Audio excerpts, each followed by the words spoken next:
আচ্ছা, কালকে আমরা পড়েছিলাম হচ্ছে ক্রোমোজোমের রাসায়নিক গঠন পর্যন্ত, ঠিক আছে? তাহলে টোটাল আমরা যদি একটা সামারি করি তাহলে কি কি পাবো? আমরা একটা ক্রোমোজোমের মধ্যে কি থাকে? সবার ভিতরে থাকে নিউক্লিক অ্যাসিড, এর মধ্যে ডিএনএ থাকে, আরএনএ থাকে। এছাড়া কি থাকে? প্রোটিন থাকে। প্রোটিনের মধ্যে থাকে হচ্ছে histone protein and non histone protein. Histone প্রোটিনগুলোর মধ্যে কি কি আছে? H1 H2 H3 H4, ঠিক আছে? আর নন হিস্টোন প্রোটিন যেগুলো, এগুলো প্রায় 500 ধরনের নন হিস্টোন প্রোটিন থাকে, যেগুলো দরকার নেই। এছাড়া আমাদের ডিএনএ এর মধ্যে কি থাকে আরো? আয়রন আর ক্যালসিয়াম থাকে, ঠিক আছে? এবং কিছু এনজাইম থাকে। এনজাইমগুলোর নাম কি? ডিএনএ পলিমারেজ, আরএনএ পলিমারেজ, ঠিক আছে? এই দুইটা মনে রাখবো, ডিএনএ আরএনএ পলিমারেজ। ক্রোমোজোমের কাজ কি? তুমি একটু রিডিং করে নিও। এটা বংশগতির ধারক ও বাহক হিসেবে কাজ করে। জীবের বৈশিষ্ট্য এক পরম্পরা, বংশ পরম্পরায় এক এক বাবা মা থেকে সন্তান সন্ততিতে নিয়ে যায়, ঠিক আছে? তো এগুলা করে থাকে। তারপরে আমাদের চুলের রং, বিভিন্ন ধরনের কাজ করে থাকে। তো এখন আসো বি ক্রোমোজোম। বি ক্রোমোজোম কি জিনিস? এটা হচ্ছে সাধারণত ক্যারিওটাইপের অতিরিক্ত ক্রোমোজোম। এটা একটা অতিরিক্ত ক্রোমোজোম যেটা উদ্ভিদ, প্রাণী এবং ছত্রাকের কোনো কোনো প্রজাতিতে আমরা বি ক্রোমোজোম দেখতে পাই, ঠিক আছে? এবং এরা হচ্ছে কি হেটারোক্রোমাটিন, মানে এদের ক্রোমাটিনটা কাজ করে না। হেটারোক্রোমাটিন মানে কি? এদের ক্রোমাটিনটা অনেক বেশি কনডেন্স থাকে এবং এই জন্য এরা বেশি কাজ করতে পারে না। এরা মেন্ডেলের সূত্র মানে না। সাধারণত ভুট্টাতে আমরা বি ক্রোমোজোম পাই, ঠিক আছে? এই যুগে পড়ো। আর আসো বংশগতীয় বস্তু। বংশগতীয় বস্তু মানে কি? তোমার ডিএনএ, আরএনএ, ক্রোমোজোম, এগুলোকে বলে বংশগতীয় বস্তু, ঠিক আছে? তাহলে বংশগতি কাকে বলে? পিতামাতা থেকে বৈশিষ্ট্য, এটা কিন্তু আসে। বংশগতি কাকে বলে? পিতামাতা থেকে বৈশিষ্ট্য যেভাবে সন্তান সন্ততির মধ্যে সঞ্চারিত হয় তাকে বংশগতি বলা হয়। আর বংশগতি নিয়ে আলোচনা তাকে বলে বংশগতিবিদ্যা। এখন আসো নিউক্লিক অ্যাসিড। আমরা যে প্রোটিন খাই, তাই না? প্রোটিনের মধ্যে কি থাকে? Amino acid. আর এই যে আমাদের ডিএনএ আরএনএ, এগুলোর মধ্যে থাকে হচ্ছে আমাদের নিউক্লিক অ্যাসিড, ঠিক আছে? বিজ্ঞানী ফ্রেডরিচ মিশার সর্বপ্রথম এটা আবিষ্কার করেন, ঠিক আছে? Nucleic acid. আচ্ছা, এখন একটা নিউক্লিক অ্যাসিডের মধ্যে কি থাকে? কি কি উপাদান? নিউক্লিক অ্যাসিডের মধ্যে 15% নাইট্রোজেন থাকে আর ফসফরাস থাকে হচ্ছে 10%, ঠিক আছে? আচ্ছা, ডিএনএ সাধারণত নিউক্লিয়াসের ক্রোমাটিনে থাকে। ডিএনএ সাধারণত কোথায় থাকে? নিউক্লিয়াসের ক্রোমাটিন, মানে এই যে ছোট ছোট যে জালিকা, এগুলোর মধ্যে ডিএনএ থাকে। আর আরএনএ এর শতকরা 90 ভাগ পাওয়া যায় সাইটোপ্লাজমে এবং বাকি 10 ভাগ পাওয়া যায় কোথায়? নিউক্লিয়াসে, ঠিক আছে? তাহলে আমরা ডিএনএ সবচেয়ে বেশি কোথায় পাই? ডিএনএ সবচেয়ে বেশি আমরা নিউক্লিয়াসের ভিতরে পাই, ঠিক আছে?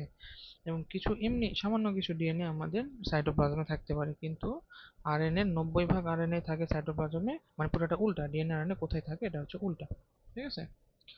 আচ্ছা, নিউক্লিক অ্যাসিড। নিউক্লিক অ্যাসিড কি জিনিস? নিউক্লিক অ্যাসিড হচ্ছে নিউক্লিওটাইডের পলিমার, ঠিক আছে? নিউক্লিওটাইডের পলিমারকে বলা হয় নিউক্লিক অ্যাসিড, ঠিক আছে? তাহলে নিউক্লিক অ্যাসিড হলো একটা নাইট্রোজেন ঘটিত ক্ষার, পেন্টোজ সুগার ও ফসফরিক অ্যাসিডের সমন্বয়ে গঠিত একটা জিনিস, যেটা হচ্ছে আমাদের বংশ পরম্পরায় বাহিত হয়, ঠিক আছে? তাহলে নিউক্লিক অ্যাসিড কি দিয়ে গঠিত? এটা হচ্ছে আমাদের নাইট্রোজেন ঘটিত একটি ক্ষারক, হলো আমাদের নিউক্লিক অ্যাসিড। এবং এখানে থাকে কি? ফসফরাস, এখানে ফসফরিক অ্যাসিডও থাকে। তাহলে একটা নিউক্লিক অ্যাসিডের মধ্যে কি থাকে? তিনটা জিনিস থাকে, ঠিক আছে? কি থাকে? 5 কার্বন যুক্ত রাইবোজ সুগার থাকে, অজৈব ফসফেট থাকে, আর নাইট্রোজেন বেস থাকে। তাহলে একটা নিউক্লিক অ্যাসিডের উপাদান কি? এটা কিন্তু ধরবো। কি থাকে? 5 কার্বন যুক্ত রাইবোজ সুগার বা পেন্টোজ সুগার, তারপরে হচ্ছে কি? নাইট্রোজেন বেস আর অজৈব ফসফেট বা ফসফরিক অ্যাসিড, ঠিক আছে? এই তিনটা জিনিস নিয়ে আমাদের নিউক্লিক অ্যাসিড গঠিত হয়। পেন্টোজ সুগার মধ্যে কি থাকে? রাইবোজ থাকে, ঠিক আছে? অথবা ডিঅক্সি রাইবোজ। রাইবোজ থাকে অথবা ডিঅক্সি রাইবোজ থাকে পেন্টোজ সুগারের মধ্যে, ঠিক আছে? রাইবোজ সুগার থাকে অথবা ডিঅক্সি রাইবোজ সুগার থাকে। ডিঅক্সি রাইবোজ সুগার বলতে বোঝায় এখানে একটা অক্সিজেন তুলে নেওয়া হয়েছে, মানে এই দেখো ডিঅক্সি রাইবোজ মানে কি? একটা অক্সিজেন তুলে নেওয়া হয়েছে। এটা রাইবোজ সুগার। এখানে যদি আমরা 2 নাম্বার কার্বন থেকে, এখানে ওএইচ আছে, একটা ও তুলে নিয়ে এইচ বানাইছি, তাহলে এটাকে বলা হয় ডিঅক্সি রাইবোজ, ঠিক আছে? এটুকু শুধু মনে রাখবো তাহলেই হবে। এখন রাইবোজ ও ডিঅক্সি রাইবোজ সুগার প্রায় একই রকম, কিন্তু ডিঅক্সি রাইবোজ সুগারের 2 নম্বর কার্বনে কিন্তু একটা অক্সিজেন অনুপস্থিত, ঠিক আছে? এখন নাইট্রোজেন ঘটিত ক্ষারের মধ্যে কি আছে? পিউরিন আছে আর পাইরিমিডিন আছে। নাইট্রোজেন ঘটিত ক্ষারের মধ্যে কি আছে? পিউরিন আছে আর পাইরিমিডিন আছে, ঠিক আছে? তাহলে পিউরিন হচ্ছে কয় চেন বিশিষ্ট? পিউরিন হচ্ছে কিন্তু 2টা রিং, ঠিক আছে? পিউরিনের রিং কয়টা? 2টা। এরকম রিং থাকবে হচ্ছে 2টা, হচ্ছে পিউরিন, আর পাইরিমিডিন হচ্ছে একটা রিং, ঠিক আছে? এটা মনে রাখবা। তাহলে আমাদের নাইট্রোজেন ঘটিত ক্ষারের মধ্যে কি আছে? পিউরিন আছে, পাইরিমিডিন আছে। পিউরিন হচ্ছে কি? 2 রিং বিশিষ্ট হলো পিউরিন। পিউরিনের সংকেত হলো এটা। পিউরিনের মধ্যে কি কি থাকে? এখানে অ্যাডেনিন থাকে আর গুয়ানিন থাকে। পিউরিনের মধ্যে কি থাকে? অ্যাডেনিন আর গুয়ানিন, ঠিক আছে? এ আর জি হচ্ছে পিউরিন, ঠিক আছে? আর পাইরিমিডের মধ্যে কি আছে? সি আর জি, ঠিক আছে? সি আর টি, এটা হচ্ছে আমাদের পাইরিমিডিনের মধ্যে থাকে, ঠিক আছে? সাইটোসিন আর হচ্ছে থাইমিন, এটা আমাদের পাইরিমিডিন। তা তুমি মনে রাখবা, পিউরিন হচ্ছে 1 রিং বিশিষ্ট, পাইরিমিডিন হচ্ছে 2 রিং বিশিষ্ট। পিউরিনের মধ্যে থাকে কি? এ আর জি, ঠিক আছে? অ্যাডেনিন আর গুয়ানিন। পাইরিমিডের মধ্যে থাকে কি? সাইটোসিন আর থাইমিন, ঠিক আছে? এটা হচ্ছে আমাদের ডিএনএ এর মধ্যে থাকে। কিন্তু যখনই আমরা আরএনএ তে যাব, আরএনএ তে এই তোমার থাইমিন না থাকে, থাইমিন টি এর পরিবর্তে থাকে ইউরাসিল থাকে, একে বলে ইউরাসিল, ঠিক আছে? তাহলে ডিএনএ এর মধ্যে আমরা পাবো হচ্ছে থাইমিন, কিন্তু আরএনএ এর মধ্যে আমরা এই 4টা উপাদানের মধ্যে টিটা শুধু থাকবে না, টি এর এই তিনটা ঠিকই থাকবে, ঠিক আছে? এ জি সি ঠিকই থাকবে, জাস্ট টিটা চেঞ্জ হয়ে আমাদের ইউ হবে, ঠিক আছে? এটা একটু মনে রাখো, তাহলেই হবে। তাহলে ডিএনএ সাধারণত কয়টা নাইট্রোজেন বেস থাকে? 3টা। কি? অ্যাডেনিন, গুয়ানিন, সাইটোসিন আর হচ্ছে থাইমিন, ঠিক আছে? আচ্ছা, এখন এই ক্ষারকের নামগুলো কোথা থেকে? থাইমিন, এই থাইমিন আসছে আমাদের থাইমাস থেকে, ঠিক আছে? থাইমাস আমাদের একটা গ্ল্যান্ড আছে, সেখান থেকে আসছে। অ্যাডিনো আসছে একটা গ্ল্যান্ড থেকে। সাইটোসিন নাম আসছে সাইটো থেকে, সাইটো মানে হচ্ছে সেল, এখান থেকে আসে। গুয়ানিন আসে হচ্ছে গুয়ানো থেকে, গুয়ানো মানে হচ্ছে তোমাদের মল, ঠিক আছে? গুয়ানো শব্দ হচ্ছে বাদুড়ের মল। তো কোন জায়গা থেকে কোনটা আসছে এটা একটু পড়ে নিও, ঠিক আছে? এখন আসো, তাহলে দুইটা জিনিস আমাদের চলে গেল। কারণ ভালো 5 কার্বন যুক্ত হচ্ছে রাইবোজ সুগার গেল, নাইট্রোজেন বেস গেল, এখন হচ্ছে ফসফরিক অ্যাসিড আসবে। এখন কি আসবে? Phosphoric acid. ফসফরিক অ্যাসিডটা যুক্ত হয়ে আমাদের টোটাল একটা নিউক্লিক অ্যাসিড তৈরি করবে। তাহলে বুঝতে পারছো, নিউক্লিক অ্যাসিডের মধ্যে 3টা উপাদান থাকে, কি কি থাকে বলে দিলাম। এখন নিউক্লিওটাইড কি? নিউক্লিওটাইডের মধ্যে কি আছে? নিউক্লিওটাইড, আচ্ছা, প্রথমে নিউক্লিক অ্যাসিড, ঠিক আছে? নিউক্লিওটাইড, তারপরে নিউক্লিওসাইড। আচ্ছা, নিউক্লিওটাইডের মধ্যে কি থাকে? নিউক্লিওটাইডের মধ্যে থাকে হচ্ছে নাইট্রোজেন ক্ষারক থাকে, এক অনু পেন্টোজ সুগার যুক্ত হয়ে গ্লাইকোসাইডের যৌগকে বলা হয় নিউক্লিওটাইড। মানে কি, ওই তোমার 3টা উপাদান থাকে না নিউক্লিক অ্যাসিডের মধ্যে, তার মধ্যে যদি অজৈব ফসফেট বা ফসফরিক অ্যাসিড যদি না থাকে, তাহলে সেটাকে বলে নিউক্লিওটাইড। আর যদি ফসফরিক অ্যাসিড সহ 3টা উপাদানই থাকে, তাহলে সেটা নিউক্লিওসাইড, তারপর হবে নিউক্লিওটাইড, ঠিক আছে? তো এখানে কি থাকবে? এক অণু নিউক্লিক অ্যাসিড থাকবে, এক অণু ফসফেট যুক্ত হয়ে গঠিত হয় নিউক্লিওটাইড। ওকে, তাহলে নিউক্লিওটাইড কি আর নিউক্লিওসাইড কি?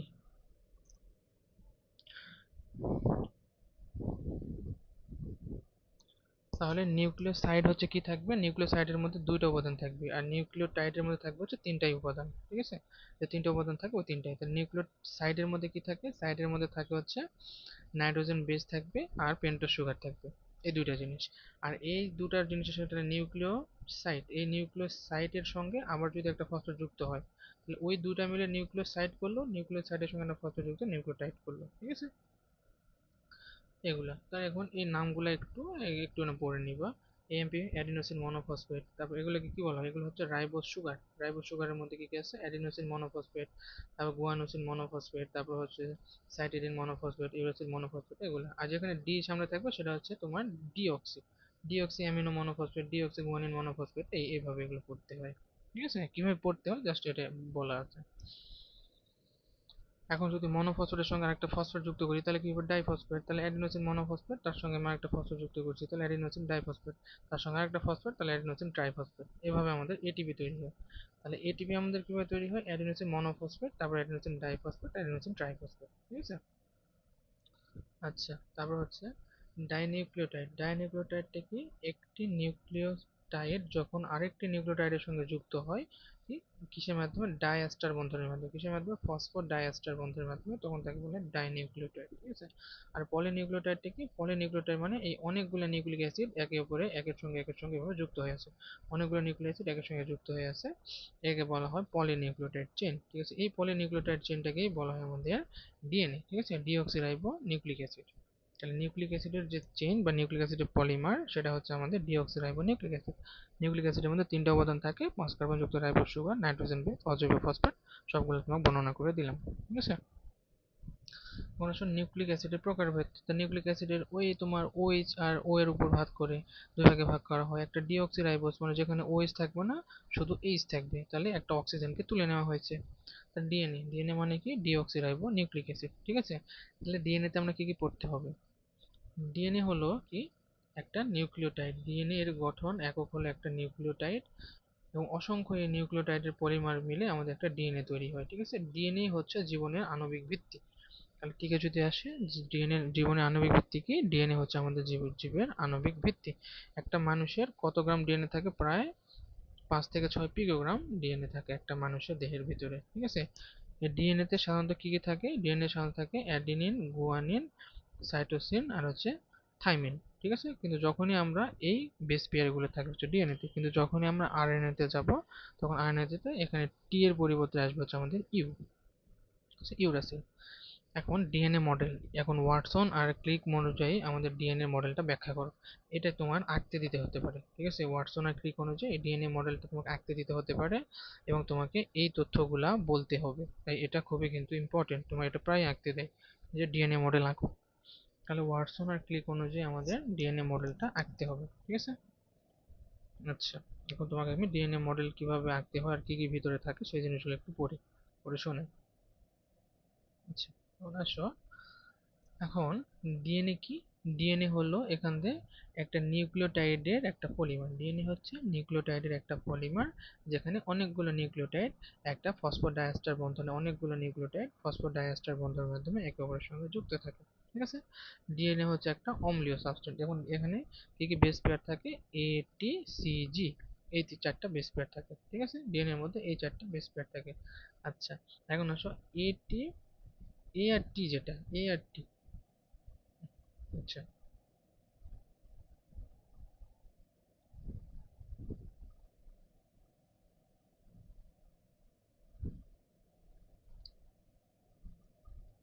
কোথায় গেল?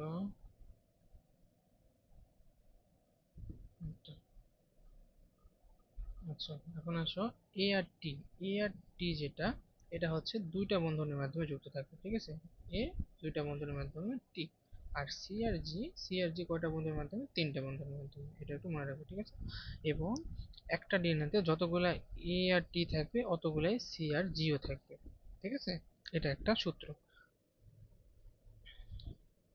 মানে এ আর টি হচ্ছে দুইটা বন্ধনের মাধ্যমে যুক্ত থাকে, হাইড্রোজেন বন্ধন, আর সি আর জি তিনটা হাইড্রোজেন বন্ধনের মাধ্যমে যুক্ত থাকে, এবং দুইটি স্ট্র্যান্ড দুটি একে অপরের সম্পূরক হয়ে থাকে, মানে যতটা এটা থাকবে অতটা ওটাও থাকবে, ঠিক আছে। আচ্ছা, এখন এই ওয়াটসন আর ক্রিক এই তাদের মডেল দেওয়ার মাধ্যমে তাদের ডবল হেলিক্স মডেল, এই মডেলের নাম কি? Double helix model. তাহলে বলতে পারে যে ওয়াটসন ও ক্লিকের ডবল হেলিক্স মডেলটা বর্ণনা করো, তখন তোমাকে ওয়াটসন ক্লিকের ডবল হেলিক্স মডেলটা বর্ণনা করতে হবে। এখন তোমাকে এভাবে ডিএনএ দাগাতে হবে, ঠিক আছে। ডিএনএটা দাগানো সহজে, এভাবে ডিএনএ দাগাবো, ঠিক আছে। ডিএনএ দাগানো অত কঠিনও না, আমি তো অত পারি না। দাঁড়া, তাহলে তোমাকে একটু দেখায়। প্রথমে কি করবা? ডিএনএ দাগানোর সময় এইভাবে, এইভাবে একটা দিবা, দেওয়ার পর কি আবার ওখান থেকে আনে এরকম করে দিবা। মানে তোমার বের করতে হবে কি, খাঁজ বের করতে হবে। মানে এটা হচ্ছে তোমার বড় খাঁজ, এটা হচ্ছে বড় খাঁজ, আর এটা হচ্ছে ছোট খাঁজ। এভাবে একটা একটা বড় খাঁজ, একটা ছোট খাঁজ, একটা বড় খাঁজ, একটা ছোট খাঁজ, এইরকম ভাবে বের করে আনতে হবে, ঠিক আছে। এই খাঁজগুলো যাতে তৈরি হয়, দেখবে যে দেখো এখানে বড় খাঁজ, এটা হলো ছোট খাঁজ, এটা গৌণ খাঁজ, এটা হলো মুখ্য খাঁজ। আবার এখানে আছে মুখ্য খাঁজ, এটা গৌণ খাঁজ, এখানে আবার মুখ্য খাঁজ, গৌণ খাঁজ। এভাবে তুমি যদি দাগাতে পারো তাহলেই হবে। এভাবে ডবল ডবল দিতে হবে না, সিঙ্গেলে যদি হয় তাও হবে, কোনো সমস্যা নেই। কিন্তু খাঁজগুলো যাতে তোমার বোঝা যায়, বড় খাঁজ কোনটা, মুখ্য খাঁজ কোনটা, গৌণ খাঁজ কোনটা, সেটা যেন আমরা বুঝতে পারি। ওকে, তাহলেই হবে, আর কিছু লাগবে না। আচ্ছা, তাহলে এখন কি থাকে দেখো, একটা ডিএনএ কি, একটা ডিএনএ, ডিএনএ হচ্ছে একটা দ্বিসূত্রক পেঁচানো থাকে, এবং এটা হচ্ছে ডবল হেলিক্স, কারণ দুইটা পেঁচানো সূত্র থাকে, এজন্য এটাকে বলা হয় কি, ডবল হেলিক্স, ঠিক আছে। এবং এগুলো সাধারণত সূত্র দুটি সম দূরত্বে অবস্থান করে, এবং কি এক, একটা হচ্ছে 5 প্রাইম প্রান্ত, একটা হচ্ছে 3 প্রাইম প্রান্ত, যেটা 5 প্রাইম সেটা আরেকটা প্রান্ত 3 প্রাইম, আর যেটা 3 প্রাইম সেটা আরেকটা প্রান্ত হচ্ছে 5 প্রাইম, ঠিক আছে। এটা সূত্র দুটি তৈরি হয় ডিঅক্সিরাইবোজ সুগার ও ফসফেট পর্যায়ক্রমে সংযুক্ত হওয়ার মাধ্যমে, ঠিক আছে। মানে এটা, এটা হচ্ছে মলিকুলার গঠন। এটা হচ্ছে আমরা যেটা দেখতে পাই, কিন্তু যদি আমরা ভাঙে লিখি তাহলে আমরা এই জিনিসটা দেখতে পাবো। ঠিক আছে, এখানে দেখো এই যে ফসফোডাইএস্টার বন্ধনের মাধ্যমে সবগুলো যুক্ত হয়েছে এবং এটা 5 কার্বন যুক্ত রাইবোজ সুগার আছে। ঠিক আছে, এবং নাইট্রোজেন বেস, এই তিনটা জিনিস একসঙ্গে যুক্ত হয়ে আমাদের এভাবে গঠন করছে। আর এই মাঝখানে হলো হাইড্রোজেন বন্ধন, মাঝখানে কি হাইড্রোজেন বন্ধন। ঠিক আছে, তারপরে কি আছে দেখো, এদের মাঝখানে এখন সূত্র দুটি, মাঝখানের প্রতিটি ধাপ তৈরি হয় এক জোড়া নাইট্রোজেন বেস দিয়ে। ঠিক আছে, মাঝখানের প্রতিটি ধাপ তৈরি হয় এক জোড়া নাইট্রোজেন বেস দিয়ে। ঠিক আছে,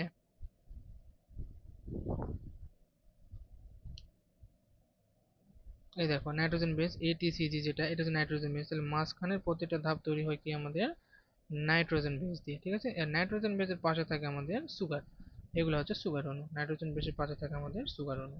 ঠিক আছে, আচ্ছা তাহলে সূত্র দুটি, মাঝখানের প্রতিটি ধাপ এক জোড়া করে নাইট্রোজেন বেস দিয়ে আমাদের যুক্ত থাকে এবং ফসফেট যুক্ত থাকে ডিঅক্সিরাইবো সুগারের 3 ও 5 নাম্বার কার্বনের সাথে। ঠিক আছে, আচ্ছা এখন কি এখানে কি থাকে, কাজে বাইরের দিকে থাকে হচ্ছে ফসফেট আর ভিতরের দিকে থাকে নাইট্রোজেন বেস। ওই ছবিটা দেখলাম, বাইরের থেকে ফসফেট, ভিতরে থাকবে নাইট্রোজেন বেস। এখন এখানে কি থাকে, অ্যাডেনিন, গুয়ানিন, সাইটোসিন আর থাইমিন, এটি আর সিজি একসঙ্গে তৈরি হয়। ঠিক আছে, এটি যতগুলো থাকবে সিজিও ততগুলোই থাকবে। ঠিক আছে, আচ্ছা আর ডিএনএ এর প্রতিটি যে সূত্রক আছে, ডিএনএ এর প্রতিটি প্যাচ একটা পূর্ণাঙ্গ প্যাচ, মানে এখান থেকে শুরু করলো, এখান থেকে শুরু করলো, এখান পর্যন্ত এই পূর্ণাঙ্গ যে প্যাচ, এটাকে বলা হচ্ছে একটা পূর্ণাঙ্গ সাইকেল বা একটা পূর্ণাঙ্গ প্যাচ। এখানে কি হয় এখন, একটা পূর্ণাঙ্গ প্যাচে এটা কত মিলিমিটার দৈর্ঘ্য, এটা হচ্ছে 34 অ্যাংস্ট্রম। ঠিক আছে, 34 অ্যাংস্ট্রম এটার দৈর্ঘ্য, একটা প্যাচের দৈর্ঘ্য হচ্ছে 34 অ্যাংস্ট্রম এবং প্রতিটি প্যাচে 10টা করে নিউক্লিওটাইডের ইয়া থাকে। ঠিক আছে, তার মনে করো এটা এরকম এরকম, তাহলে এখান থেকে এখান পর্যন্ত এটা পুরোটা দৈর্ঘ্য হচ্ছে 34 অ্যাংস্ট্রম, আর এই প্রত্যেকটার ভিতরে থাকে হচ্ছে 10টা করে আমাদের নাইট্রোজেন পেয়ার। ঠিক আছে, তাহলে এর মাঝখানের প্রত্যেকটা দূরত্ব কত, 3.4 অ্যাংস্ট্রম। কত অ্যাংস্ট্রম, 3.4 অ্যাংস্ট্রম। ঠিক আছে, 3.4 অ্যাংস্ট্রম হবে, তাহলে 34 অ্যাংস্ট্রম, তাহলে একটার মধ্যে থাকবে 3.4 অ্যাংস্ট্রম। আর এদের ব্যাসার্ধ কত, ব্যাসার্ধ মানে দুটার মাঝখানে দূরত্ব, মানে এটা এটার মাঝখানে দূরত্ব, এটা একটা চেন, এটা একটা চেন, চেন দুটার মাঝখানে দূরত্ব কত, 20 অ্যাংস্ট্রম। ঠিক আছে, এবং এদের মধ্যে দুটো খাঁজ থাকে, একটা অগভীর খাঁজ এবং একটা হচ্ছে গভীর খাঁজ। ঠিক আছে, এবং প্রতিটি ঘূর্ণনে মনোনিউক্লিওটাইডের সংখ্যা হচ্ছে 10 জোড়া, প্রতিটি প্যাচে হাইড্রোজেন বন্ড থাকে 25টা। তাহলে প্রতিটি প্যাচে, তাহলে আমি হিসাব যদি করি দেখো, এখানে প্রতিটি প্যাচে আমাদের বন্ধন কয়টা থাকে, 10টা, মানে এ টি থাকে হচ্ছে 5টা আর হচ্ছে তোমার সিজি থাকে 5টা। তাহলে এটা যদি 10টা থাকে, এটা 5টা, তার মানে কি এখানে হচ্ছে 10 আর এটা কত, 15টা বন্ধন হলো না। তাহলে এটা 10টা বন্ধন, এটা যদি 5টা থাকে তাহলে বন্ধন একটা দুইটা করে, তাহলে কয়টা বন্ধন, 10টা, আর এখানে 3টা বন্ধন, তাহলে 5টা কয়টা, 15টা, তাহলে টোটাল বন্ধন হচ্ছে 25টা। বুঝতে পারছো জিনিসটা? এখন আসো ডিএনএ এর কাজ কি, ডিএনএ এর কাজ কি এটা একটু পড়ে নিও। কি কাজ করে এটা, ক্রোমোজোমের ধারণ, ক্রোমোজোম গঠন করে, বংশগতি, আণবিক ভিত্তি হিসেবে কাজ করে, জীবের পরিবৃত্তি হিসাব করেছে। পরিবৃত্তি মানে হচ্ছে একটা জীবের সঙ্গে আরেকটা জীবের যে পার্থক্য, মানে তোমার সঙ্গে পৃথিবীর প্রত্যেকটা জীবের যে আলাদা আলাদা বৈশিষ্ট্য, এটাকে বলা হচ্ছে পরিবৃত্তি। মানে তুমি একটা ইউনিক পার্সন এই পৃথিবীতে, তোমার মতো আর কেউ নেই, তোমার মতো, তোমার চুল, তোমার হাত, তোমার মুখ যেমন দেখতে এমন কিন্তু পৃথিবীতে আর কেউ নেই, এটাকে বলা হয় পরিবৃত্তি। ঠিক আছে, আচ্ছা ডিএনএ এর কাজ কি, ডিএনএ এর প্রধান কাজ হচ্ছে তোমার জীবের বৈশিষ্ট্য ধারণ করা। ডিএনএ এর একটা অংশকে আমরা জিন বলি, ডিএনএ এর যে একটা খণ্ড, তো এখান থেকে এটা একটা খণ্ড, এটাকে বলা হয় যে একটা জিন, এরকম এটাকে বলে একটা জিন। তাহলে অনেকগুলো খণ্ড খণ্ড জিন একসঙ্গে যুক্ত হয়ে তৈরি করে আমাদের ডিএনএ। ঠিক আছে, ডিএনএ এর জৈবিক তাৎপর্য ও গুরুত্ব, তাহলে ডিএনএ এর জৈবিক তাৎপর্য, নিম্নলিখিত কারণগুলোর জন্য ডিএনএ কে বংশগতির ধারক ও বাহক বলা হয়। তো ডিএনএ কে কেন বংশগতির ধারক ও বাহক বলা হয়, কারণ কি কোষ বিভাজনের সময় ডিএনএ নির্ভুল প্রতিলিপি সৃষ্টি হয়, ডিএনএ এর মধ্যে প্রোটিন সংশ্লেষণ হয়, ডিএনএ বংশগতির জৈবিক সংকেত বহন করে, এটা অত্যন্ত স্থায়ী ও মিউটেশন ছাড়া এখানে কোনো পরিবর্তন ঘটে না। ঠিক আছে, এখানে মিউটেশন ছাড়া কোনো পরিবর্তন ঘটবে না এবং এটা জৈবিক সংকেত ধারণ করে, এজন্য এটাকে ইয়ে বলা হয়। ঠিক আছে, এখন রাইবোনিউক্লিওটাইড, রাইবোনিউক্লিওটাইডের মধ্যে কি, রাইবোনিউক্লিওটাইডের চেন থাকবে কিন্তু একটা, ডিএনএ এর চেন ছিল দুইটা না, কিন্তু আরএনএ এর চেন হচ্ছে একটা চেন, আরএনএ চেন থাকবে অনলি ওয়ান। ঠিক আছে, আরএনএ চেন থাকবে অনলি একটা। ঠিক আছে, এবং আরএনএ এর 90 ভাগ থাকবে সাইটোপ্লাজমে, 10 ভাগ থাকবে নিউক্লিয়াসে। আর আরএনএ এর রাসায়নিক গঠন, এখানে কি থাকে, 5 কার্বন যুক্ত ribose sugar, not deoxy ribose. Ribose sugar থাকবে, নাইট্রোজেন বেস থাকবে, আর ফসফরিক অ্যাসিড থাকবে, কিন্তু একটা চেন, নট দুইটা চেন, ঠিক আছে, একটা চেন। ডিএনএ যেমন দুইটা চেন ছিল, এর হলো একটা চেন। একটা চেনই সবগুলা জিনিসই থাকবে, কিন্তু আরেকটা চেন থাকবে না। এটা হচ্ছে তোমার আরএনএ। এখন আরএনএ শ্রেণীবিভাগ। আরএনএর মধ্যে আসে একটা হচ্ছে ট্রান্সফার আরএনএ। আরএনএ 5 ধরনের টোটাল, ঠিক আছে, টিআরএনএ, আরআরএনএ, ট্রান্সফার আরএনএ, বিভিন্ন ধরনের আরএনএ আছে, ঠিক আছে, এমআরএনএ, জিআরএনএ। আচ্ছা, তাহলে এখন হচ্ছে ট্রান্সফার আরএনএ বা টিআরএনএ। এটা হচ্ছে একটা টিআরএনএ, ঠিক আছে। তাহলে টিআরএনএ দেখতে কেমন এটা দেখলাম। টিআরএনএ এর মধ্যে কি থাকে, টোটাল 1 2 3 4, চারটা, আর এই একটা পাঁচটা, মানে টোটাল 4টা বাহু থাকে টিআরএনএ এর মধ্যে, ঠিক আছে। আচ্ছা, সবার প্রথম হচ্ছে transfer RNA. Transfer RNA total কত থাকে, প্রতিটি ট্রান্সফার আরএনএ তে মোটামুটি 75 থেকে 90টি নিউক্লিওটাইড থাকে, ঠিক আছে, এবং কোষের প্রায় 15 ভাগ হচ্ছে ট্রান্সফার আরএনএ। এবং ট্রান্সফার আরএনএ, আচ্ছা, এটাই, আর দরকার নেই ট্রান্সফার আরএনএ কি না থাকে, দরকার নেই, এটা আমাদের লেভেলে পড়া, তোমাদের দরকার নেই। তাহলে ট্রান্সফার আরএনএ দেখতে কেমন আর এখানে কি থাকে এগুলো একটু জাস্ট রিডিং করে নিও। ট্রান্সফার আরএনএ কি করে, এটা হচ্ছে তোমার অ্যামিনো অ্যাসিড নিয়ে আসে। আমরা যখন প্রোটিন তৈরি হয় না, প্রোটিন রাইবোজোম, দুটো রাইবোজোমের ইয়ে থাকে, একটা 70S আর হচ্ছে মনে করো 80S। এবং এই ট্রান্সফার আরএনএ এই হাতে করে প্রোটিনটা নিয়ে আসে, এর কাছে নিয়ে আসে, এভাবে যুক্ত করে। তারপরে আবার যায়, আবার দূর থেকে প্রোটিন এনে যুক্ত করে, আবার যায় দূর থেকে প্রোটিন এনে যুক্ত করে, আবার যায় দূর থেকে প্রোটিন যুক্ত করে, এইভাবে ধীরে ধীরে ধীরে ধীরে অ্যামিনো অ্যাসিড যুক্ত করতে করতে করতে করতে করতে করতে প্রোটিন তৈরি করে, ঠিক আছে। তো ট্রান্সফার আরএনএর কাজ হচ্ছে আমাদের রাইবোজোমের কাছে প্রোটিন নিয়ে আসা, ঠিক আছে।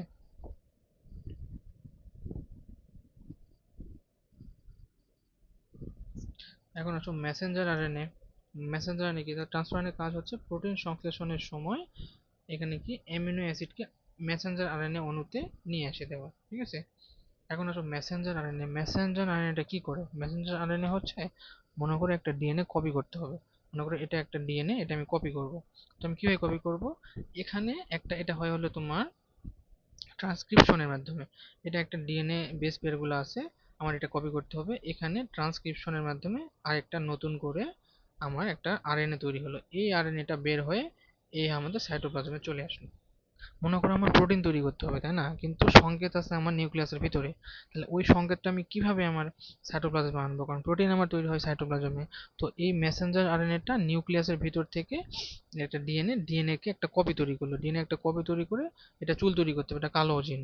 তাহলে কালো জিনের কপিটা নিয়ে সে বাইরে চলে আসলো সাইটোপ্লাজমে, সাইটোপ্লাজমের কাছে চলে এসে তখন সে আসে প্রোটিন তৈরি করে। এটা হচ্ছে মেসেঞ্জার আরএনএর কাজ।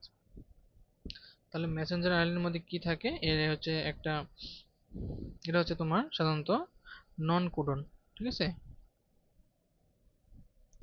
মেসেজ যেটা সংকেত নিয়ে আসে তাকে বলা হয় মেসেঞ্জার আরএনএ। মেসেঞ্জার আরএনএ মাঝখানে অংশ থাকে কোডিং অংশ, এর মাঝখানে এই অংশটা হলো আমাদের কোডিং অংশ। এটা হচ্ছে লিডার এবং এটা হচ্ছে টেইলার, ঠিক আছে। এর কাজ কি, নির্দিষ্ট প্রোটিন সংশ্লেষণের বার্তা নিউক্লিয়াস থেকে সাইটোপ্লাজমে বহন করে রাইবোজোমে টিআরএনএ এর সাথে নির্দিষ্ট অ্যামিনো অ্যাসিডের সঙ্গে যুক্ত হতে সাহায্য করে। ওই যে টিআরএনএ যে অ্যামিনো অ্যাসিড আনবে, তো কি দেখে আনবে, এই যায় মনে করো এটা একটা, আর হলো তোমার রাইবোজোম, এটা এটা একটা হচ্ছে রাইবোজোম। তো প্রথমে কি হয়, মেসেঞ্জার আরএনএ নিউক্লিয়াসের ভিতর থেকে আসে, এখানে আসে বসলো, এভাবে আসে বসলো। এখন এখানে সংকেত দিয়ে আছে যেখানে কোন কোন অ্যামিনো অ্যাসিড কোথায় যুক্ত হবে। মনে করো এখানে ভ্যালিন, লাইসিন, লিউসিন, আইসোলিউসিন এভাবে যুক্ত হবে, তখন টিআরএনএ কি করবে, ওই ভ্যালিনটা এনে এখানে যুক্ত করবে, আরেকটা এনে এখানে যুক্ত করবে, আরেকটা এনে এখানে যুক্ত করবে, আরেকটা এনে এখানে, এভাবে অ্যামিনো অ্যাসিড যুক্ত হতে হতে আমার প্রোটিন তৈরি হবে, ঠিক আছে। আচ্ছা, এখন আসো আরো বিভিন্ন ধরনের রাইবোসোম আছে, যেমন হচ্ছে আরআরএনএ। যেটা আরআরএনএ কিন্তু সবচেয়ে বেশি পরিমাণে থাকে। আরআরএনএ কিন্তু 90 থেকে এত ভাগ আরআরএনএ থাকে। আরআরএনএর কাজ কি, রাইবোসোম নামক কোষ অঙ্গাণু সৃষ্টিতে অবদান রাখে, যার মধ্যে কোষ প্রোটিন সংশ্লেষিত হয়। আর আছে যে জিআরএনএ। জিআরএনএর প্রধান কাজ কি, প্রধান কাজ হচ্ছে প্রোটিন তৈরি করা, কিছু ভাইরাস দেহে প্রোটিনের বংশগতি এর উপাদান হিসেবে কাজ করে। আর হচ্ছে মাইনর আরএনএ। আচ্ছা, তাহলে এখন আরএনএ এর কাজ কি? আরএনএ কি করে? আমাদের প্রোটিন সংশ্লেষণে কাজ করে। ট্রান্সফার আরএনএ কি করে? অ্যামিনো অ্যাসিড বহন করতে সাহায্য করে। আরআরএনএ কি করে? রাইবোনিউক্লিক অ্যাসিড প্রোটিন, রাইবোনিউক্লিওপ্রোটিন গঠনে কাজ করে। এমআরএনএ কি করে? এমআরএনএ বার্তা বহন করে নিয়ে আসে, মানে মেসেঞ্জার আরএনএ। ডিএনএ এর মধ্যে পার্থক্যটা পড়ে নিই। এখন আসো, তিনটা জিনিসকে বলা হয় আমাদের সেন্ট্রাল ডগমা। সেন্ট্রাল ডগমা মানে হচ্ছে কি, আমাদের বংশগতি কিভাবে মানে এক বাবা মা থেকে সন্তান সন্ততিতে যায়, এবং এই বংশগতির এই মেমোরির থেকে কিভাবে আমাদের প্রোটিন তৈরি হয়। ঠিক আছে, মানে আমার ডিএনএর ভিতরে তো আছে, তো সেটা থেকে আমার চুলের প্রোটিন যে কালো, এটা আমি কিভাবে বের করব? এই যে প্রক্রিয়াটা, এটাকে, এই তিনটা প্রক্রিয়াকে বলে সেন্ট্রাল ডগমা। ঠিক আছে, সেন্ট্রাল ডগমার মধ্যে তিনটা জিনিস আছে, একটা হচ্ছে ডিএনএ রেপ্লিকেশন, ট্রান্সলেশন আর ট্রান্সক্রিপশন। কি কি বললাম? ডিএনএ রেপ্লিকেশন, ট্রান্সলেশন আর ট্রান্সক্রিপশন। ঠিক আছে, তিনটা জিনিস আছে। এখানে হচ্ছে রেপ্লিকেশন। ডিএনএ রেপ্লিকেশন মানে একটা মাদার ডিএনএ থেকে ডটার ডিএনএ তৈরি হওয়া, এটাকে বলা হয় ডিএনএ রেপ্লিকেশন। ঠিক আছে, আর ডিএনএ ট্রান্সক্রিপশন মানে কি? ট্রান্সক্রিপশন মানে হচ্ছে তোমার মাদার ডিএনএ থেকে মেসেঞ্জার আরএনএ তৈরি হওয়া, এটাকে কি বলা হয়? ট্রান্সক্রিপশন। আর ট্রান্সলেশন কি? ট্রান্সলেশন হচ্ছে তোমার আরএনএ, ওই যে মেসেঞ্জার আরএনএ বের হয়ে আসলো, ওই আরএনএটা থেকে প্রোটিন তৈরি হওয়া, এটাকে বলা হয় ট্রান্সলেশন। তাহলে তিনটা জিনিস খাতায় লিখে রাখবো আমি যেটা যেটা বললাম। ঠিক আছে, রেপ্লিকেশন কি, ট্রান্সলেশন কি, ট্রান্সক্রিপশন কি, আমি কিন্তু দেখবো। এখন এই যে রেপ্লিকেশন, এটা সাধারণত তিনটা অনুগল্প প্রস্তাব আছে। একটা হচ্ছে একটা হচ্ছে সংরক্ষণশীল পদ্ধতি, একটা অর্ধ সংরক্ষণশীল পদ্ধতি, একটা বিচ্ছুরণ পদ্ধতি। ঠিক আছে, কিন্তু অর্ধ সংরক্ষণশীল পদ্ধতিটাই অধিক গ্রহণযোগ্য এবং সাধারণত এটা দিয়ে হয়ে থাকে। এবং সংরক্ষণশীল পদ্ধতি বলতে কি বোঝো? সংরক্ষণশীল পদ্ধতি বলতে বোঝায় যে এই প্রক্রিয়ায় মাতৃ ডিএনএ এর অণুর দুটো সম্পূর্ণভাবে পরস্পর থেকে মাতৃ ডিএনএ এর অণুসূত্র দুটো সম্পূর্ণভাবে পরস্পর থেকে পৃথক হওয়ার পর প্রত্যেকটি ছাঁচ হিসেবে আলাদা আলাদাভাবে দুটো নতুন সূত্র গঠন করে। ঠিক আছে,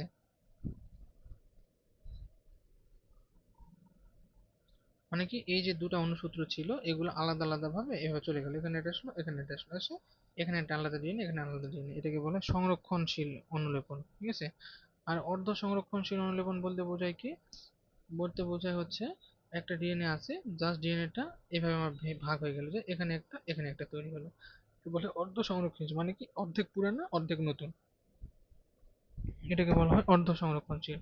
আর বিচ্ছুরণ পদ্ধতি মানে কি? বিচ্ছুরণ পদ্ধতি মানে হচ্ছে যে এই প্রক্রিয়ায় মাতৃ ডিএনএ অণুর সূত্রদ্বয় খণ্ডিত হয়ে প্রতিলিপি গঠন করে, মানে একটা খণ্ড, ছোট ছোট খণ্ড গঠন করে প্রতিলিপি গঠন করে। ঠিক আছে, এটা এটা গোটাটা আছে, এটা একটা কাট হয়ে এখানে গেল, তাই এখান থেকে দুটা প্রতিলিপি হলো, এর ভাগ হয়ে এখানে আসলো, এখান থেকে প্রতিলিপি গঠন করলো। ঠিক আছে, এটা বলে বিচ্ছুরণ পদ্ধতি, কিন্তু আমরা সাধারণত অর্ধ সংরক্ষণশীল পদ্ধতিতে পড়বো।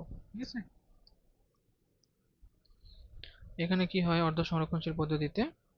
যে প্রক্রিয়ায় একটি মাতৃ ডিএনএ থেকে তার প্রতিরূপ ডটার ডিএনএ তৈরি হয় তাকে বলা হয় ডিএনএ রেপ্লিকেশন, এটা সাধারণত অর্ধ সংরক্ষণশীল পদ্ধতিতে হয়ে থাকে। ঠিক আছে, আচ্ছা, এখন ডিএনএ প্রতিলেপনের জন্য আমাদের কিছু,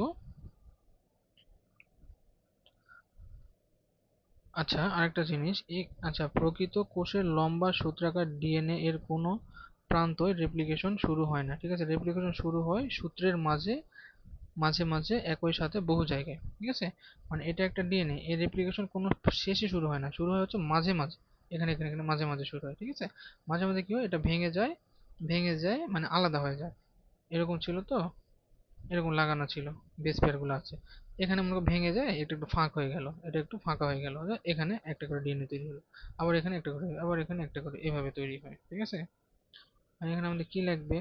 একটা ছাঁচ ডিএনএ লাগবে, কি অসংখ্য নিউক্লিওটাইড ফসফেট লাগবে, মানে D ATP, D GTP, D TTP, এগুলো লাগবে। ঠিক আছে, এবং কি লাগবে? নিউক্লিওটাইডের মধ্যে বন্ড সৃষ্টির জন্য প্রচুর শক্তি দরকার, যা আমরা ফসফেট থেকে পাবো।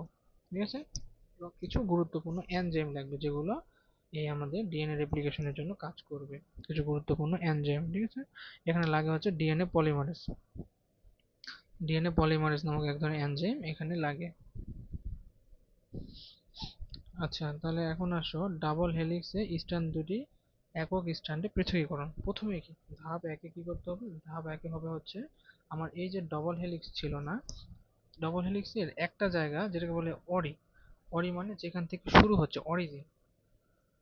একটা জায়গা ডাবল হেলিক্সের একটা জায়গা আমাদের অরি হবে, এই অরি থেকে দুটা ভাগ হয়ে যাবে, ভাগ হয়ে দুটা একটা ডবল চেন থেকে আমাদের সিঙ্গেল চেনে পরিণত হবে। ঠিক আছে, প্রথমে কি করবে, হেলিকেজ, হেলিকেজ নামে একটা এনজাইম আছে, হেলিকেজ এনজাইম এই অরিতে যুক্ত হবে। ঠিক আছে, অরিতে এসে যুক্ত হবে, মানে এটা একটা অরি, একটা এমনি একটা জায়গা শনাক্তকরণ করলো, করে হেলিকেজ এনজাইম এখানে এসে যুক্ত হলো, যুক্ত কি করলো, এটাকে ভেঙে দুটা ভাগে ভাগ করে দিল। ঠিক আছে, ভাগ করে দেওয়ার পর আমাদের এই যে ডবল স্ট্যান্ড বাইন্ডিং প্রোটিনটা কি করলো, এই যে এটা, এই ছোট ছোট প্রোটিনগুলো আছে না, এগুলো কিন্তু প্রোটিন, এই প্রোটিনগুলা এটাকে ফাঁক করে ধরে রাখলো, যাতে এটা আবার একসাথে হয়ে যেতে না পারে, আবার যাতে এটা এরকম কাছে যাতে চলে না আসে, কাছে চলে যাতে না আসে, এই জন্য এটা আলাদা আলাদা করে ধরে রাখলো। ঠিক আছে, আচ্ছা, তো এটাকে বলা হচ্ছে রেপ্লিকেশন ফর্ক। এই যে ফর্কের মতো জিনিস তৈরি হলো ওয়াই এর মতো, এটা হলো রেপ্লিকেশন ফর্ক। ঠিক আছে, এখন টপোআইসোমারেজ, টপোআইসোমারেজ এনজাইম কোথায় থাকে, এই মাথাতে, এখানে এখানে লাগানো থাকে হচ্ছে টপোআইসোমারেজ এনজাইম। পৃথক স্ট্র্যান্ড দুটিকে পুনরায় একসাথে বা প্যাঁচ তৈরি করতে ও জোড়া লাগাতে দেয় না। ঠিক আছে, টপোআইসোমারেজ এগুলোকে আবার প্যাঁচ লাগতে দেয় না। এবং গাইরেজ এনজাইম, গাইরেজ এনজাইম টপোআইসোমারেজ এনজাইমের দলভুক্ত। আচ্ছা, এবং দুই স্ট্র্যান্ড যেহেতু একটি অপরটির পরিপূরক, তাই এরা পুনরায় হাইড্রোজেন বন্ধন তৈরি করতে পারে, কিন্তু ডাবল স্ট্র্যান্ড বাইন্ডিং প্রোটিন এদেরকে হাইড্রোজেন বন্ধন তৈরি করতে দেয় না। ঠিক আছে, তাহলে এখানে থাকে হচ্ছে আমাদের টপোআইসোমারেজ, টপোআইসোমারেজ থাকবে টপে, মাথাতে থাকবে। ঠিক আছে, এই মাথা থেকে এটা কি করবে, এই সামনে যাতে এত কোনো গিরা না লাগে, সামনে যাতে কোনো আবার প্যাঁচ না লাগে, সেটা দেখবে হচ্ছে টপোআইসোমারেজ। এবং কি, আলকের এনজাইম হেলিকেজ, হেলিকেজ মানে শক্তিশালী এনজাইম, সে কি করবে, এই ডবল স্ট্যান্ডকে ভেঙে সিঙ্গেল স্ট্যান্ড করবে, এবং কি এগুলো সিঙ্গেল স্ট্যান্ড বাইন্ডিং করে কি করবে, এই হাইড্রোজেন বন্ধনগুলো তৈরি হতে দিবে না। ঠিক আছে, এবং একটা রেপ্লিকেশন বাবল তৈরি হবে, মানে এরকম এরকম একটা রেপ্লিকেশন বাবলের মতো তৈরি হবে, হয়ে এখানে একটা নতুন, নতুন একটা তৈরি হলো, এখানে একটা নতুন তৈরি হলো, তো ওটা আলাদা হয়ে গেলে মাঝখানে দুটো স্ট্র্যান্ড আলাদা হয়, নতুন ভাবে একটা ডিএনএ তৈরি করলো। বুঝতে পারছো, এইভাবে এইভাবে আমাদের নতুন ডিএনএ তৈরি হয়, অপত্য ডিএনএ। এবং এই স্ট্র্যান্ডগুলো কিন্তু সব সময় 5 থেকে 3-এর অভিমুখে যায়, কারণ হচ্ছে কি, ডিএনএ পলিমারেজ সবসময় 3 নিউক্লিওটাইডের 3 প্রান্তে, নিউক্লিওটাইডের 3 নাম্বার প্রান্তে কিন্তু আমাদের যুক্ত করে। ঠিক আছে, নিউক্লিওটাইডের 3 নাম্বার প্রান্তে হচ্ছে আমাদের বেস পেয়ার গুলো যুক্ত করে। ঠিক আছে, DNA polymerase, RNA polymerase, RNA polymerase কি কাজ করে, তাহলে এখানে কিভাবে তৈরি হয়, ডিএনএ কিভাবে তৈরি হয়, সেটা ডিএনএ মানে একটা নতুন ডিএনএ কিভাবে তৈরি হয় বুঝতে তো, প্রথমে কি হলো, যেভাবে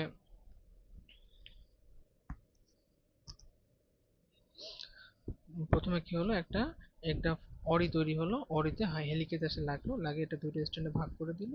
আগে মাথাতে কি থাকে, টপোআইসোমারেজ থাকে, যেটা কি আবার পুনরায় মাথার দিকে যাতে পেজ দিকে যাতে প্যাঁচ না লাগে সেটা ঠিক করবে, এবং হচ্ছে কি সিঙ্গেল স্ট্যান্ড বাইন্ডিং প্রোটিন এগুলোকে আবার হাইড্রোজেন বন্ধন হতে দিবে না। ঠিক আছে, এই কাজটা করবে। এখন কি হবে, এটা তো করলো, এটা ফাঁকা করে ধরে রাখলো, তো এখন তো আমাদের তৈরি করতে হবে, তাই না, তো এটা হচ্ছে এভাবে এভাবে ফাঁকা করে ধরে রাখলো। হ্যাঁ, হেলিকেজ এনজাইম এখানে আছে, টপোমারেজ এখানে আছে, এই ডাবল স্ট্যান্ড বাইন্ডিং প্রোটিন এখানে আছে। এখন কি করতে হবে, ডিএনএ পলিমারেজ সাধারণত আমাদের ডিএনএটা তৈরি করবে। আরএনএ প্রাইমেস, আরএনএ প্রাইমেসটা কি করবে, একটা প্রাইমার নিয়ে আসবে, প্রাইমার মানে একটা প্রথম স্ট্যান্ডার্ড কে আনবে, আরএনএ প্রাইমেস, আরএনএ প্রাইমেস আমাদের প্রথম স্ট্যান্ডার্ড নিয়ে আসবে, নিয়ে এসে কি করবে, এখানে বসাবে। তখন কি করবে, ডিএনএ পলিমারেজ এখান থেকে সামনের দিকে যেতে থাকবে, এখান থেকে সামনের দিকে যেতে থাকবে। ঠিক আছে, তাহলে এটা মনে করো এটা হচ্ছে 5 প্রাইম প্রান্ত, এটা হচ্ছে 3 প্রাইম প্রান্ত, তাহলে এটা 5 প্রাইম হলে এটা কি প্রাইম, 3 প্রাইম, আবার এটা 3 প্রাইম হলে এটা হবে আমার 5 প্রাইম। তাহলে একটা এখানে এসে যুক্ত করবে, এটা তাহলে কি 3 প্রাইম, তার মানে এটা হলো 5 প্রাইম, তাই না, এটা যদি 3 প্রাইম হয়, এটা আমার 5 প্রাইম, এটা 5 প্রাইম থেকে 3 প্রাইমের দিকে আমাদের কন্টিনিউয়াস তৈরি হতে থাকবে। কিন্তু এখানে এসে আমাদের করবে সমস্যা, এখানে যদি আমি এখানে যদি দিই, তাহলে এই পয়েন্টটা হচ্ছে 3 প্রাইম, এটা হলো 5 প্রাইম, কিন্তু সবসময় চেনটা বড় হবে 5 থেকে 3-এর দিকে, কারণ এই যে তোমার ডিএনএ পলিমারেজ এনজাইম আছে, এটা সবসময় এই 3-এর পিছনে আরেকটা লাগাতে পারে, 3-এর পিছনে আরেকটা লাগাবে, 3-এর পিছনে আরেকটা লাগাবে, কিন্তু 5-এর সাথে যে কিছু লাগাতে পারবে না। এই জন্য একটা স্ট্র্যান্ড হলো আমার এদিক থেকে তৈরি হয়, এই জন্য একটা স্ট্র্যান্ড আমার এই প্রান্ত থেকে তৈরি হয়, ডান থেকে বামে তৈরি হয়। আরেকটা স্ট্র্যান্ড আমার এই দিক থেকে তৈরি হয়। তাহলে এটা কি, এটা হলো 5 প্রান্ত, তাহলে এটা 3 প্রান্ত। 3 তে আরেকটা তৈরি করলো, আবার তৈরি করলো, আবার তৈরি করলো, আবার তৈরি করলো। তাহলে একটা আমার কন্টিনিউয়াসলি এদিকে যাচ্ছে, একটা আমার এদিকে যাচ্ছে, আর একটা আমার এদিকে যাচ্ছে। কারণ হচ্ছে কি, ডিএনএ পলিমারেজটা সবসময় 3 নাম্বার প্রান্তে যুক্ত করতে পারে। ঠিক আছে? এই এই এই এই হচ্ছে জিনিস। স্ট্যান্ডটাকে প্রথমে ভাগ করলো, এখানে প্রাইমার যুক্ত করে দিল। একটা হচ্ছে এটা 5 প্রাইম প্রান্ত, তাহলে অবশ্যই এটা এদিক এদিক থেকে এদিক থেকে এদিকে বাড়তে থাকবে, এটা এদিকে কন্টিনিউয়াসলি বাড়তে থাকবে। কিন্তু পরের যেটা আছে এটা এদিক থেকে এদিকে যেতে থাকবে। ঠিক আছে? তাহলে এটা যদি এদিক থেকে এদিকে যেতে থাকে, তাহলে এদিকে আর ওপেনিং হতে আছে, তাহলে এই জায়গাটা ফাঁকা হয়ে যাবে। তাহলে এখানে এসে আবার একটা যুক্ত করতে হবে, করে আবার এদিকে আনতে হবে, আবার একটা যুক্ত করে আবার এদিকে আনতে হবে, আবার একটা যুক্ত করে তারপর আবার এদিকে আনতে হবে। তাই হচ্ছে না? এরকম বড়।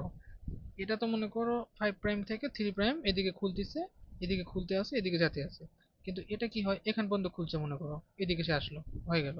আবার একটু খুললো, আবার এখানে আরেকটা প্রাইমার লাগাতে হবে, আবার এদিকে আসতে হবে, আবার একটা প্রাইমার লাগাতে হবে, আবার আসতে হবে, তাই না? তাহলে এটা হচ্ছে একটা লিডিং চেইন হবে, আর একটা হচ্ছে ল্যাগিং চেইন হবে। ঠিক আছে? লিডিং চেইন মানে যেটা কন্টিনিউয়াসলি হয়ে গেছে, এটা লিডিং চেইন। আর ল্যাগিং চেইন মানে যেটা খন্ড খন্ড খন্ড খন্ড হয়ে তৈরি হলো। ঠিক আছে?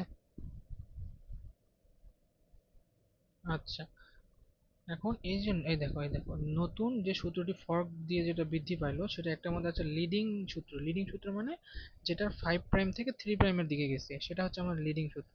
আর ল্যাগিং সূত্র হচ্ছে কি, যেটা 3 থেকে 5 প্রাইমের দিকে আছে কিন্তু আমার 5 থেকে 3 দিকে উল্টা দিক থেকে আমার আসতে হচ্ছে। ঠিক আছে? সেটাকে বলা হচ্ছে আমার ল্যাগিং সূত্র, মানে মাঝখানে মাঝখানে গ্যাপ আছে, এটা বলে ল্যাগিং। তাহলে এই যে মাঝখানে মাঝখানে আমি যে আরএনএ প্রাইমার লাগাইছি, এটা একটা আরএনএ প্রাইমার। ডিএনএ এর মধ্যে কি আরএনএ থাকবে? থাকবে না, তো অবশ্যই এটা আমার তুলে নিতে হবে, এগুলো তুলে নিতে হবে। এগুলো তুলে নিলে কিছু ফাঁকা দাঁতের মতো ফাঁক ফাঁক তৈরি হয়, এটাকে বলা হয় ওকাজাকি। একে কি বলা হয়? ওকাজাকি খণ্ড তৈরি হয়। ঠিক আছে? তাহলে ল্যাগিং স্ট্র্যান্ড যেটা, সেখানে ওকাজাকি খণ্ড তৈরি হয়, কারণ ল্যাগিং স্ট্র্যান্ডে অনেকগুলো আরএনএ লাগাতে হয়। লিডিং স্ট্র্যান্ড যেটা, জাস্ট একটা প্রান্তে একটা আরএনএ লাগালাম, ওইদিকে যাতেই আছে। কিন্তু ল্যাগিং স্ট্র্যান্ড যেটা, যেটা অনবরত একটা করে ওপেনিং, একটু করে ফাঁক হচ্ছে চেনটা, মানে দড়ির প্যাঁচটা একটু খুলে যাচ্ছে, ওই মাথা লাগাচ্ছে, এদিকে চলে আসছে, আবার একটু খুলতেছে, আবার ওই মাথা লাগাতে হচ্ছে, আবার চলে আসছে। তাহলে ওকাজাকি খণ্ডটা আমাদের তৈরি হয় ল্যাগিং স্ট্র্যান্ড। ঠিক আছে? ল্যাগিং স্ট্র্যান্ডে তৈরি হয় ওকাজাকি খণ্ড। আরেকটা কাজ কি, প্রুফ রিডিং। আমি তো ডিএনএটা তৈরি করলাম, ডিএনএটা তৈরি করার পর অবশ্যই আমাকে আবার এটা চেক করতে হবে যে ডিএনএটা আমার ঠিক হলো কিনা। এটাকে বলা হচ্ছে প্রুফ রিডিং। ঠিক আছে? ডিএনএ রেপ্লিকেশনের সময় মানুষের প্রতি 1000টি জিনের মধ্যে একটা জিন ভুল হতে পারে।